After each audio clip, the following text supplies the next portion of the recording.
Marseille, 13 novembre au soir. Mehdi Kessassi, 20 ans, est abattu en pleine rue. Il ne fait pourtant pas partie d'un gang.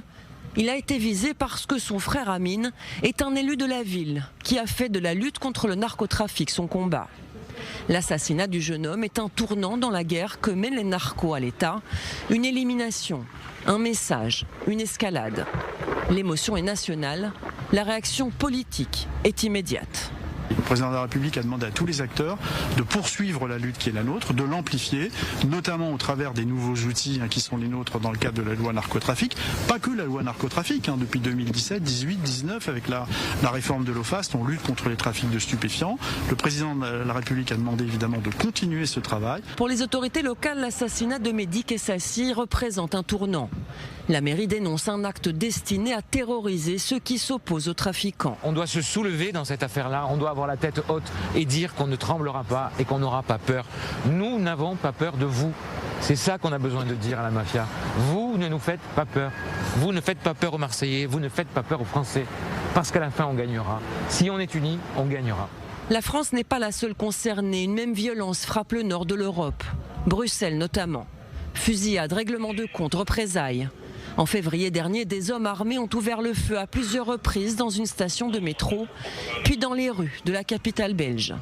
Les narcotrafiquants ont également éliminé des concurrents dans un quartier populaire de la ville. Je confirme le fait que ces fusillades sont liées à la présence de groupes criminels à Bruxelles, liés au narcotrafic, et que ces groupes se livrent une guerre qui est violente, inacceptable et que nous allons combattre. On ne peut pas, dans un état de droit, dans une démocratie, accepter que ces individus sèment la violence dans les rues.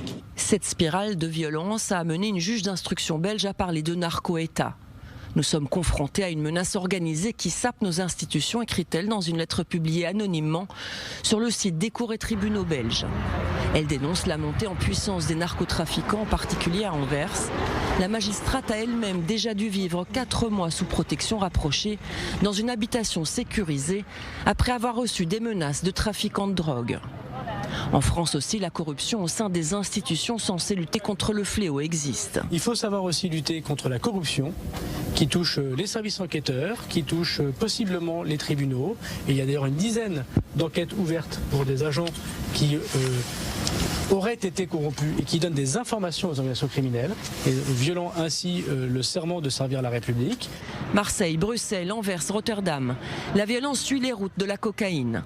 Assassinats ciblés, guerre de territoire, intimidation politique. Partout en Europe, une certitude.